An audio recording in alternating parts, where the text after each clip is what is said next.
Let's turn our attention to Ukraine because they are out of young men.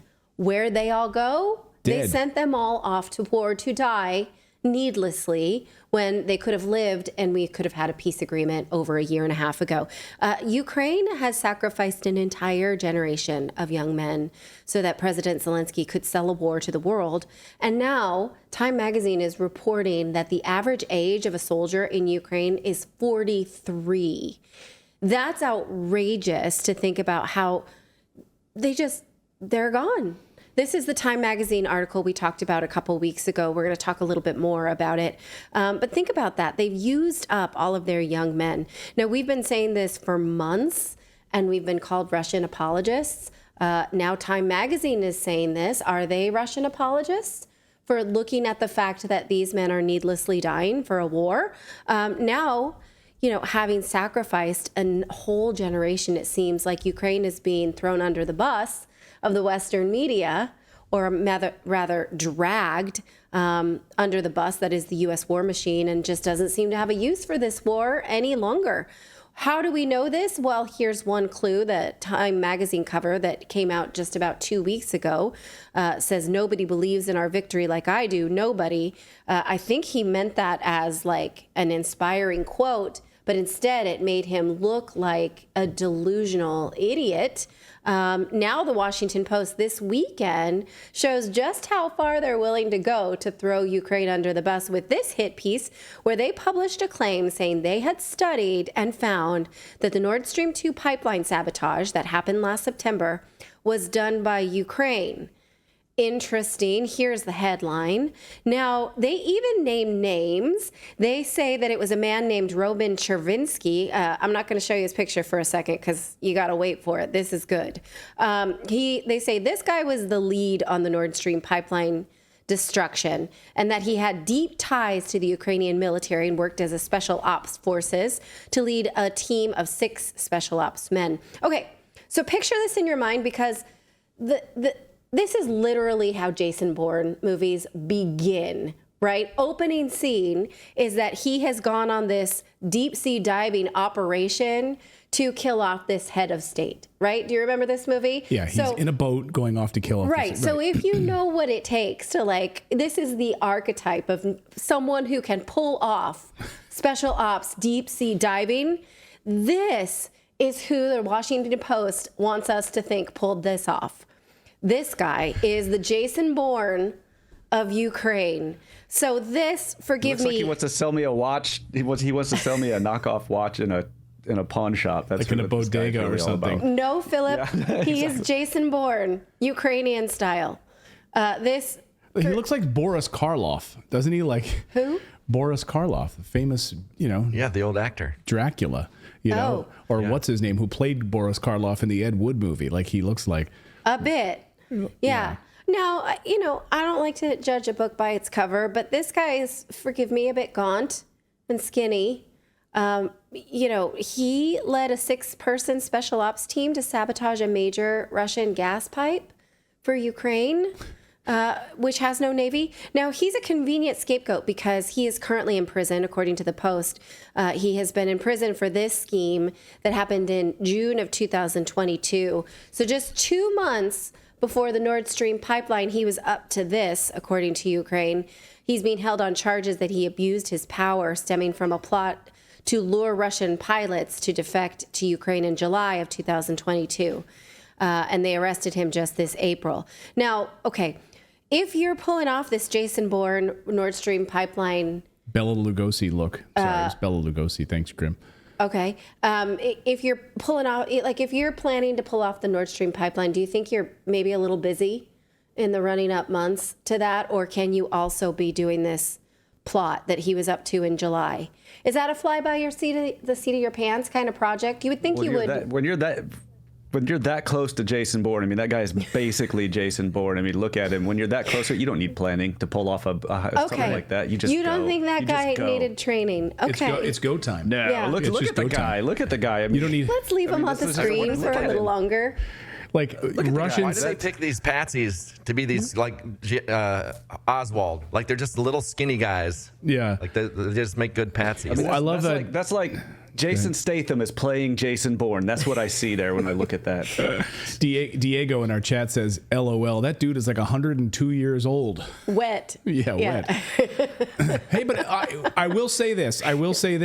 Jacques Cousteau, was like, what, didn't he like die when he was like 100 years old? He did a hell of a lot of deep sea diving with his little blue hat, and he was gaunt and thin. So maybe he is leading some special ops team with no Navy to go down and blow up the Nord Stream pipeline. Totally gets off the United States off of the list. Right, with no practice, right? Because he's busy doing this other scheme in July of 2022. We know the Nord Stream pipeline sabotage was September of 2002. So he didn't need practice. He was busy running other schemes.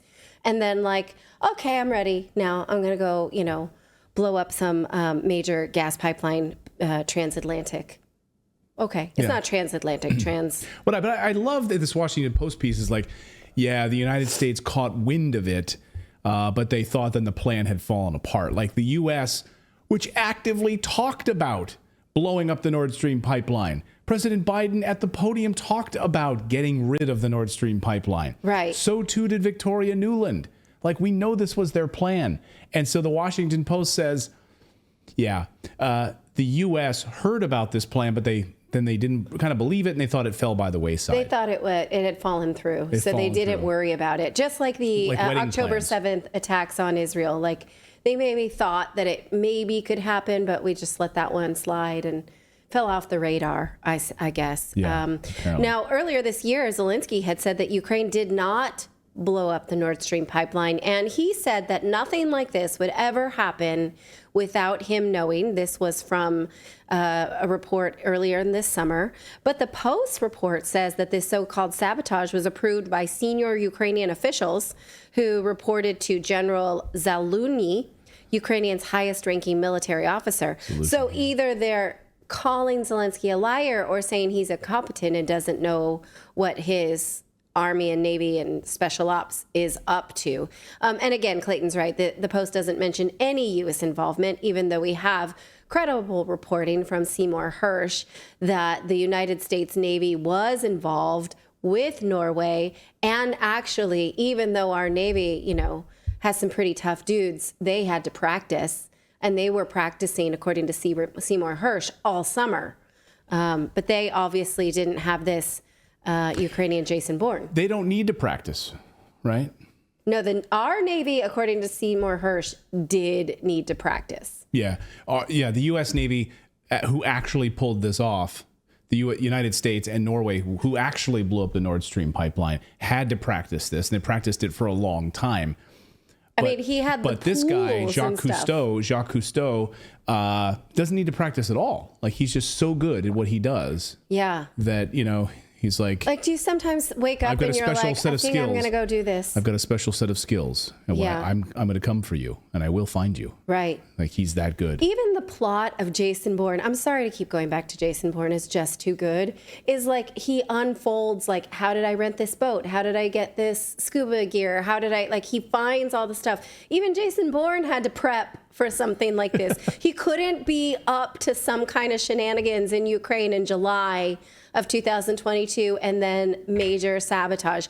I know that's not a point that Jason Bourne couldn't do it, but it feels like one to me, so thank you for allowing me to make it.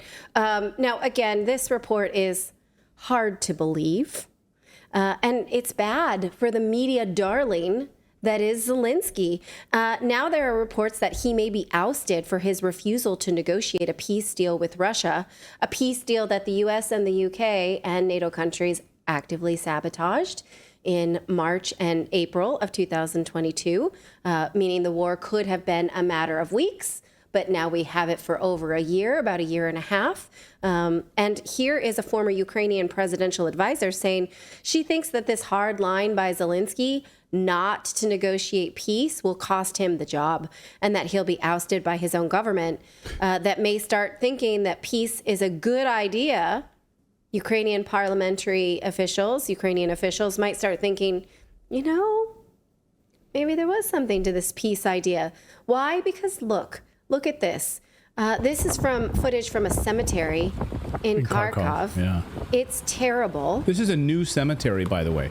So, there's a lot of people in the West that are like, hey, if Ukraine is really losing this war, then show us the graves. We don't believe that it's happening. Oh, it's not enough when Antony Blinken went and walked through graveyards. Here's brand new graveyards for you. So an entire generation destroyed by NATO. Young men gone. And the average age of the military now in Ukraine is 43 years old. 43. The United States, you can't even join the United States military if you're over 41 years old. And the average age now in Ukraine is 43. An entire generation just wiped away. It's horrible. It's horrible. Over the weekend, there was a viral video that I wasn't able to verify, but there was a woman who was surrendering to the Russian army in Ukrainian military gear. And she says, don't shoot me, I'm pregnant. And the Russian soldiers are like, what the F are you doing out here? You know, get the heck over here. And they rescue her.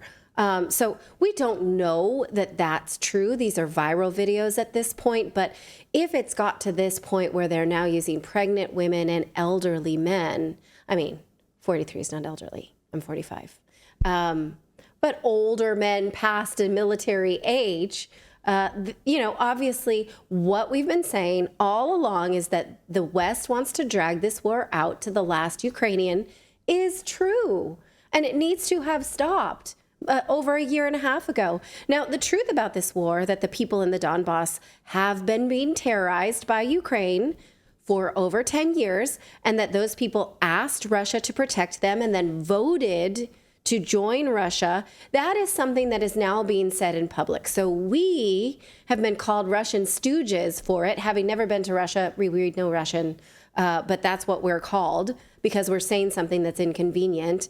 Well, now my favorite is Putin puppets. Putin puppets, yeah. Someone once said Clayton was married to, who was it?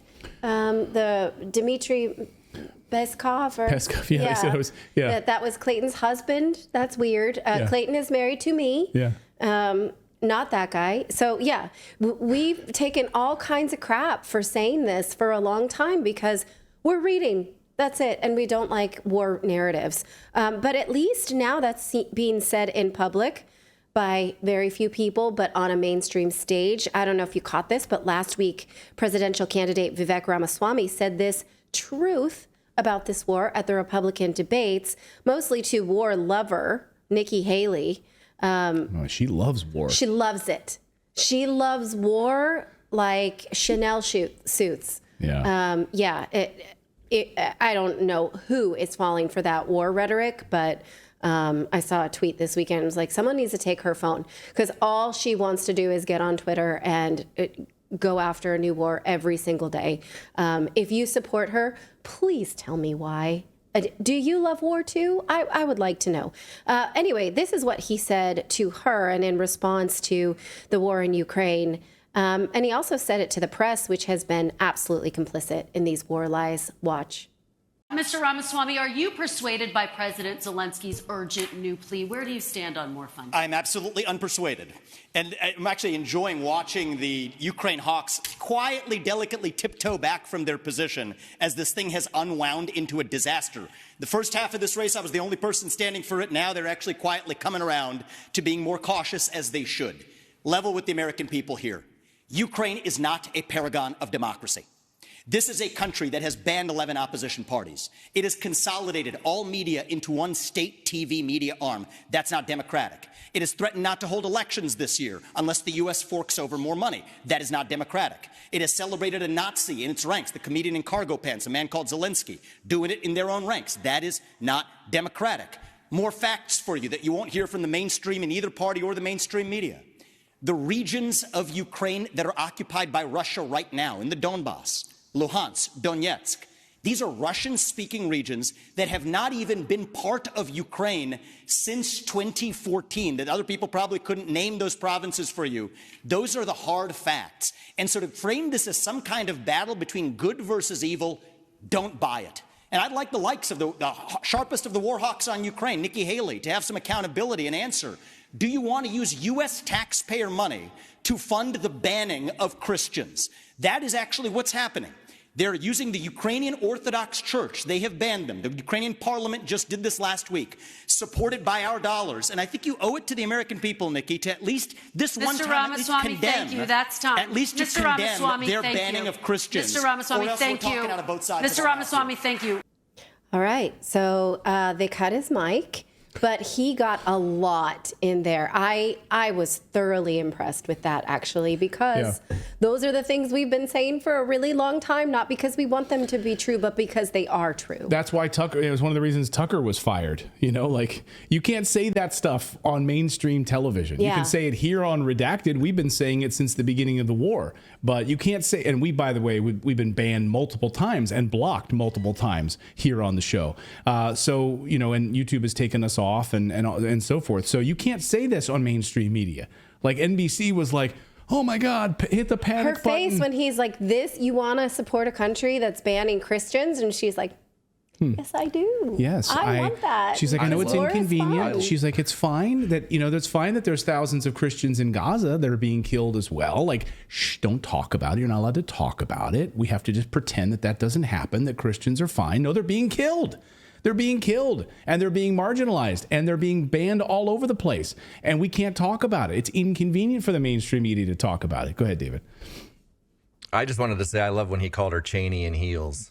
Or who is it? Paul Joseph Watson called her Republican Hillary Clinton. I liked that too. Well, I mean, or it was either him or her or DeSantis in heels, like, you know, because DeSantis wears heels. So I think it was part of that. I don't know exactly, but yeah. So it was a great moment. Yeah, it was a great moment calling this out. I think you're seeing some awareness now in the West. You're seeing some major publications. You're seeing Time Magazine. You're seeing some other publications putting this out. At least Vivek Ramaswamy said something that was honest when he was asked. It's dishonest for the mainstream media to have championed this war for so long, making Zelenskyy this poster boy, this media darling, and then all of a sudden it's not the sexy war anymore. Seems like the deep state doesn't want it, so they just comply. They have owed us the truth since March of 2024 and beyond, and before that, for as long as those people in the Donbass have been being bombed, and they've refused. So this is very convenient and journalism, and I will not applaud it all of a sudden that they're like, oh, well, we don't want this war anymore. Let me just say something about the Vivek comments here, if I can, David, because like Shadow Files in the chat says, who cares? Vivek will say anything to be accepted. F him. And then Ottawa says, is Vivek controlled opposition? So is someone like behind Vivek putting him out there as controlled opposition? Great question. Who knows, right? Who knows, right? But will he say anything to be accepted? Perhaps, but let's just take him at how he answered that specific question and answered it honestly. And it's like, we can throw people out. You can throw babies out with the bathwater. Sure. Right? And I think just on that point, that's the point we're talking about here is Ukraine tonight. We're not talking about his other policy positions right now in China or other things like that. We're talking specifically about Ukraine in this segment right now. And so we're not running Vivek through an entire washing machine to try to decide all of his different policies, right? I think it's just we're talking about that specific question, and it was brave and on that stage full of war hawks who actively want to continue sending billions of dollars to Ukraine. Yeah, well said. What were you going to say? Well, and I just wanted to point out, too, if you look at the polls after the event, Vivek won by the people, the majority. And then the news articles on the mainstream media were all saying that he lost. So if you look at the people that are just saying what people want them to say, that's all the rest. He's saying things that nobody wants him to say, right? So that's the difference, in my opinion. And so he's winning by, according to the people, like huge percentage. Like Patrick Bet David did one with like 150,000 votes, and it was like 80-some%. Dave Rubin did one that was like 80%, even though he supports Haley. So he's not saying what he would be saying if he wanted to get in office. He's saying the opposite. Yeah, and people are saying, oh, he's pulling a Trump, right? He's saying he's attacking people on stage and he's calling out war hawks. I don't care about his personality. Right. At this point, he has said something true that has been kept from us. That's all we're saying, okay? So if you wanted to talk about like who he is, if he's virtuous or what have you, read his book, see what you actually think about him. Clayton and I both have. He has positive and negatives. That's not what we're here for. He has presented a truth that we have been following for a long time. I'm shocked that it was said, and we owe it to the rest of our country to let that truth like rise up and not be suppressed by all the lies. Yeah. So yeah. Anyway, let us know. And yeah, you're free to tell us what you think of Vivek Ramaswamy if you want, or Zelensky, or Ukrainian Jason Bourne. Let us all know. of that. Thank you so much for watching this segment here at Redacted. We are live every day at 4 p.m. Eastern Time, trying to share the stories that the mainstream media will not cover. You should also come over and join our community of Redacted Rebels over at redacted.inc. That's our private locals community where we can share exclusive content that we simply cannot share here on YouTube. Come over and join the rebellion together right now by going to redacted.inc. We'll see you next time.